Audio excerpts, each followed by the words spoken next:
আমায় উচ্ছেটা দিও। বলছি কালকে আসলে থাক, কিছু বলার দরকার নেই। যে প্রশ্নটা করতাম আপনাকে তার উত্তর পেয়ে গিয়েছি।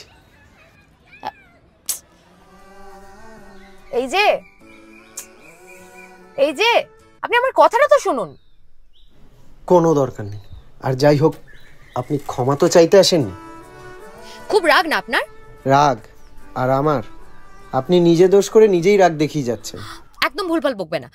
আমার কোনো রাগ ফাগ নেই, আমি খুব শান্ত। দেখতেই পাচ্ছি। আর এটা রাগ নয়, অভিমান। অভিমান?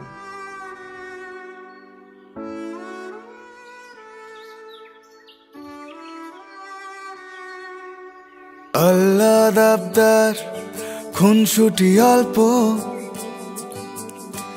ভুল থেকেই শুরু আমাদের গল্প। পারি না হয় ভালোবাসি বলে দিতে, পারো যদি